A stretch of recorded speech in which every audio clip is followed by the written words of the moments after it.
YouTube, my name is Brian Kennedy. I'm a professional magician of over 10 years, and today we're going to learn how to do the edge roll. So if you don't know what the edge roll is, it is a flourish with a coin or a ball that just, it's not a magic trick, but it does make your illusions look really cool if you can do something in between them.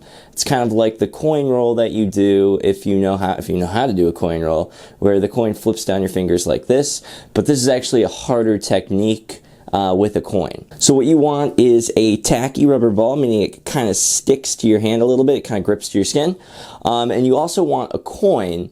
You probably want a smaller coin than this. This is a Morgan dollar. A half dollar would probably be a better size, or a quarter if you have very small hands.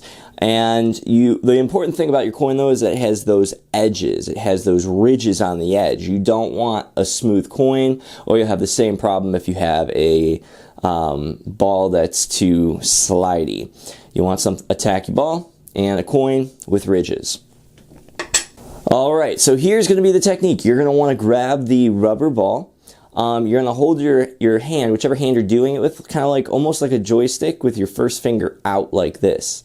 The ball is going to start between your two fingers. You're going to start with the ball because the ball has more surface area. It's going to be easier to go and do the technique. The coin is much harder. So you're going to start with the ball. So the ball, you have it between your two fingers here like this. You have your thumb on top. They're almost 180 degrees apart, as you can see.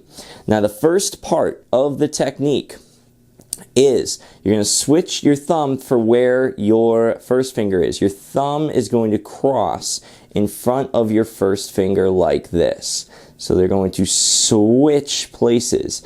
It's almost like you're crossing your thumb in front of your first finger. So if I hold my hands like this, that might be easier to see. That's literally what's happening. So you start with the ball up here. You're going to switch. Now what's going to happen is your middle finger is going to slide up, and it's going to take the place of your thumb. So you're going to hold it right where your thumb is. Your thumb is then going to let go once you have a good grip. So now you have the ball held here.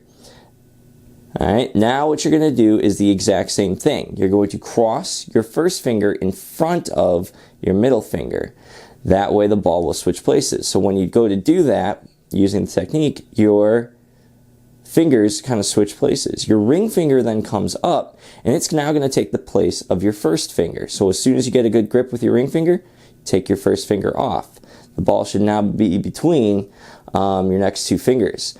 Again, you're just going to literally do the same thing. You're going to cross your middle finger in front of your ring finger. So what that'll do is it'll twist, so your middle finger can come down. Your pinky now is going to take place of your middle finger, and then as soon as it has a good grip, you're going to let go with your middle finger, and then you will be able to display the ball between your pinky and your ring finger. So it'll start here at your thumb and first finger. Your thumb crosses in front of your first finger. Your middle finger comes up, takes the place of your thumb. Your first finger then takes the place of your middle finger. Your ring finger comes up, takes the place of your first finger. You now have the ball here. Middle finger crosses in front of the ring finger. Your pinky comes up, takes place of the ring finger, and then you get the ball to your pinky and your ring finger. So now what you're going to do is you're going to do the process in reverse. So your pinky is going to come up, and now your pinky is going to cross in front of your ring finger. Now this doesn't have to happen quite as much. It's a real exaggeration to do something like this. Your pinky just has to come up as far as you can get it, because I know that's going to be a pretty hard stretch to do. Your ring finger is then going to come in, and you're going to put it right where your pinky is, and now your pinky, as soon as your ring finger has a good grip, lets go. Your middle finger has a good grip, not your ring finger. Your middle finger takes place to your pinky. Your middle finger comes back up, and then you have the ring finger on the 180 degree, and then your middle finger right up there. Your ring finger then comes up as much as it can. Your first finger comes down, and it's going to take place of the ring finger. Again, once you get a good grip, you let go with the ring finger, and then you bring the ball up with your first finger. So now you should have the ball here. You just kind of uncross them. Now what's going to happen is your middle finger and your thumb are going to just come together like they're pinching. Your thumb makes contact with the ball. Your middle finger lets go, and now you are back in the exact same position you started in.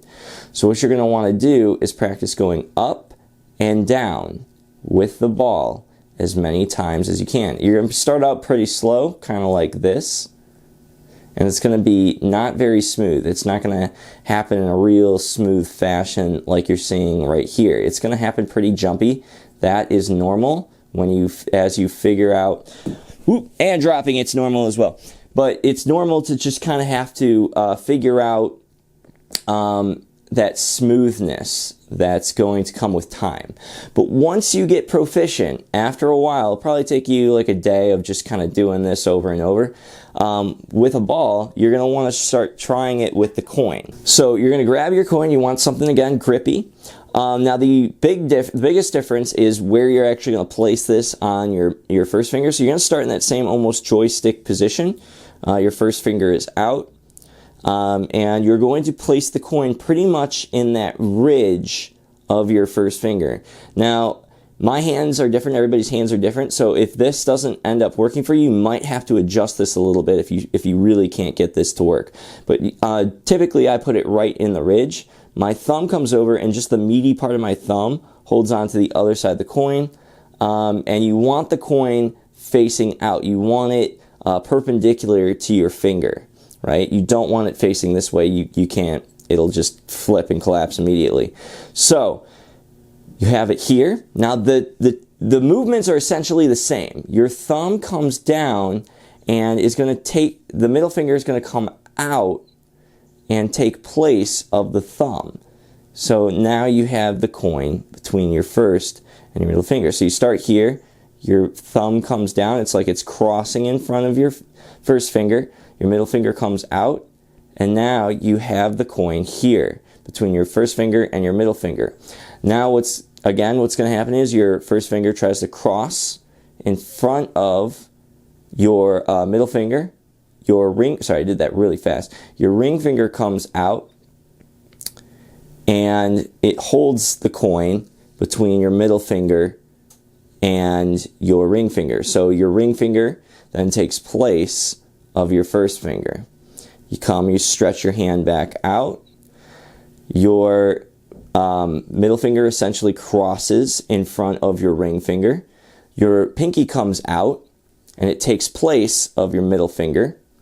So if you're actually doing the roll, what you might want to do is kind of do like a pause here and do a display and then roll it back.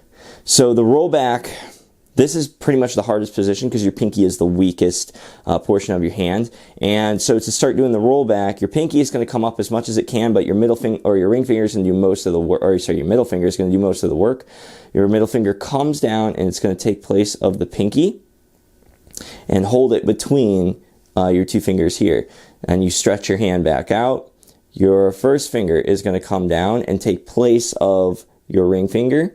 Let's adjust this a little bit because it's hard to use this very, very slow like this and explain it at the same time. So your first finger comes down and takes place of the ring finger. And as soon as you got a good grip, you bring your fingers out. You should feel a lot more secure once you get back to this point.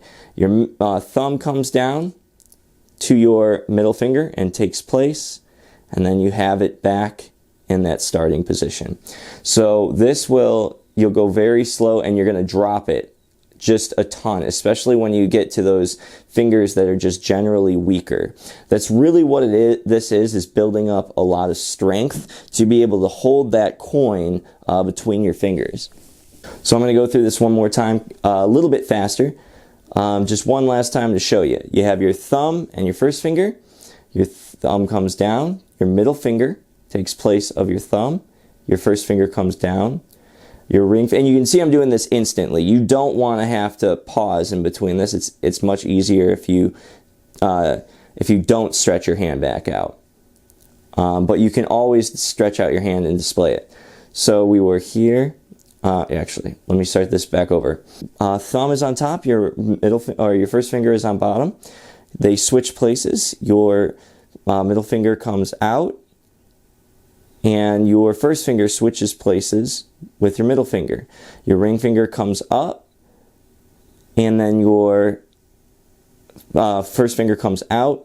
Your middle finger is going to then come down. Your pinky comes out, grabs what the middle finger just had, and then switches places. So you have the coin in the weakest two fingers. You're then going to reverse the actions by putting your middle finger in place of your pinky. You're then going to bring down your first finger and grab in place of your ring finger. And then your thumb. And I kind of messed that up because I'm trying to do this super slow. And then your thumb comes down and replaces your middle finger. So one thing to note with the coin, unlike the difference between the coin and the ball, is that the coin you do not want to put a lot of pressure on. It's kind of a light touch.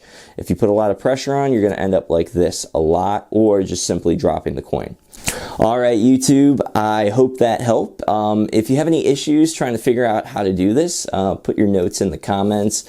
I do want to hear them to see if I'm showing you guys the right angle for this, if you want to see it from a different angle.